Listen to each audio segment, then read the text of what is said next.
Hello everyone, and welcome to your Top Think Tank Review. I'm your host, Bryce Dolan. Now, usually we take a look at a number of different top think tanks, but today we're going to focus on one, the number 11 top think tank in the United States, the Center for American Progress. Now, the reason why I chose this one is there was an interesting article actually posted just today by authors Sunny Frothingham, the senior researcher for women's economic policy, and Sarah Jane Glenn, the director of women's economic policy, both at the Center for American Progress. Now, they posted this article about family and medical paid leave. I thought it was very interesting, and I thought we would discuss it today because it really affects all of us. I know not all of us work, but most of us do, so this is an issue that really all of us can relate to. So after watching this video, feel free to click on the link below and visit the article yourself, read through the article yourself. It's very interesting.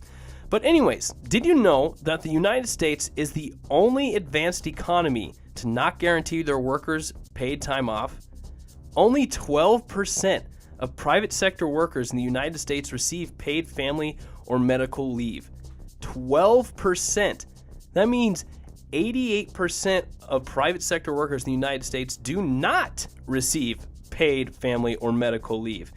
Now, in most American families, both of the parents are employed full-time. That really means that there is no full-time caregiver at home, so they must really decide between a primary breadwinner or co-breadwinners. For those of you who don't know exactly what that term is, let me explain to you. Breadwinner is like bringing home the bacon, bringing home the main source of income for that household. So since both parents are employed full-time and they decide to bring a child into this world and start a family, one of them has to stay at home and take care of that child. As a result, the other one either has to work harder or find a new job that pays more to support themselves and their family. Now, there are some proposals out there that claim to really help this issue, but that is really not the case. One of those proposals is business tax credits. They're supposed to give employers incentive in giving their employees paid time off. Usually doesn't always happen. Now, another proposal is a kind of like a 401k-like account, otherwise known as a personal care account. People also refer to these as like the pregnancy 401k. What this is basically like a savings account that you can put in a percentage of your paycheck, and sometimes, you know, your company or your organization is supposed to match your deposit just like a 401k. And this account is for if you ever need emergency medical needs, if you need any, let's say you're having a child, so you need some money for your pregnancy, you take it out of that personal care account. But here's the problem. The average age of a woman in the United States who has her first child is 26. So the average age of a woman when she has her first child is 26 years old. Usually when people are graduating college is around 22, 23, 24 years old. You know, sometimes 25. Never know how long it takes. Takes some people a little bit longer. But let's say this gal in particular, just for example, just no female in particular, just a gal, gets out of college at 24. She starts working. She can start investing into her personal care account after 6 months of employment at her job. She becomes pregnant with her fiance. After her pregnancy, 9 months go by. You know, she has her kid. They're almost to a year and a half of employment. Before her pregnancy, she was there for, maybe a year. Does that give you enough time to save up money for that personal care account for when you use it? Not really, because usually when you get out of college, you're going to be working an entry-level job that doesn't pay enough to put 23 or 20% or 15% of that away, especially if you take out student loans, if you're paying rent, other bills for utilities, and don't forget, just genuine living costs, gas for your car, you got groceries, and then if you're gonna have a baby, you have prenatal costs, you have prenatal care, and then after they're born, obviously you have to pay to take care of your child.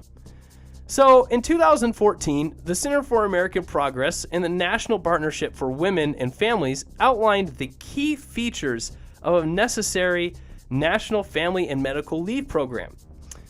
Their points were as follows. A comprehensive paid family and medical leave program must be affordable or available to all workers, cover serious family and medical needs, be affordable and cost-effective, be inclusive of diverse families, and be accessible to workers without adverse employment consequences. Now, surrounding these issues, there are some myths as to why we cannot adopt a national solution to paid time off. One of those is comprehensive paid family and medical leave are just too expensive for businesses. Paid leave, it actually increases labor force participation. It actually increases employee retention, boosts the lifetime income and retirement security of workers, and leads to healthier parents, children, and families. Now let me explain to you a little bit. Let's say you're a female, you get employed by this job, you're engaged. As you're working, before you get married, you end up getting pregnant. Then you say to your employer, hey, I need to take some paid time off because I am due at this date. And they say, I'm sorry, we don't have a paid time off program. Well, on the flip side of that, your fiance just says, hey, I just got offered this great position. It pays this much. Why don't you just stop working and stay at home with the baby, or stay at home, and then once we have the baby, you can just be the full-time house mom. Or flip that around, flip the gender roles around. The female would get the job and the dad stays at home full-time to be a full-time house dad. Now, that obviously is a decrease in employee retention, because if she goes to her boss and says, hey, I need this time off, and he says we don't offer that time off, and her fiance says, hey, I'm making this much money, you don't need to work, she's going to quit. They're going to lose an employee, their turnover goes up. However, if they would have had a reasonable time off plan, maternity leave plan, she could have taken a number of days, a number of months off, came back and worked for the company, and the company would have held that employment, and she would have held her employment, overall decreasing employee turnover. Now, research also shows that when mothers are able to take paid maternity leave, they're more likely to return to work, which is exactly what I just said, and less likely to receive public assistance compared with those who cannot or do not take maternity leave. Now, in reality, it is the current lack of paid family leave that is really too expensive for working families and the economy as a whole. Not having access to paid time off costs the nation by depressing labor force participation. Now, let me read this statistic to you. The U.S. Department of Labor estimates that if the United States had the same female labor force participation rates as Canada and Germany, countries that actually have paid leave and other policies to help working families, this is amazing. There would actually be a $500 billion additional economic activity annually if we had the same female labor force participation rates as those two countries. That's just amazing. Now, that, I believe, just totally wipes out the myth of these compensation plans are too expensive for businesses. No, they are too expensive for our economy and for the people who are trying to survive in it. Now let's move on to our next myth. Paid leave for all workers is a nice idea, but it would hurt businesses, especially small businesses.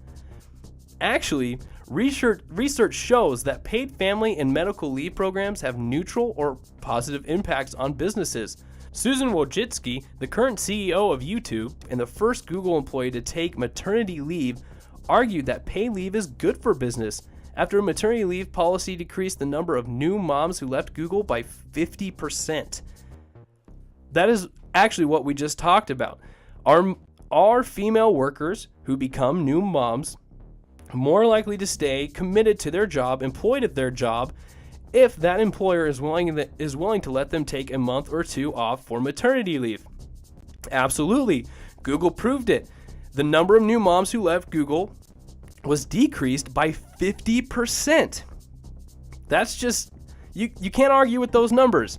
Now, moving on to our last myth of this proposal. Paid family medical leave would actually hurt working women by deterring employers from hiring them. Actually, updating workplace standards to include policies such as paid family medical leave would unquestionably help working women if they are implemented comprehensively and in a gender-neutral way. Now, men who have access to paid leave are more likely to take leave than men who do not have access to any leave or only have access to unpaid leave. So if you're thinking as an employer, well, if I hire him, he's not going to take paid time off. She will, because she's going to get pregnant. Statistics show that if paid time off is available, males will take it, unquestionable. And I don't think there's a man out there who's going to argue that point. Now, ladies and gentlemen, that wraps up our top think tank review of the Center for American Progress. Like I said, if you want to check out this article yourself, you can find the link is below in the description like always. Make sure you stay tuned. We're going to have more videos coming up. Make sure you subscribe to our YouTube channel, follow us on Facebook and Twitter, and make sure you stay tuned for more videos. I'm Bryce Dolan, and we'll see you next time.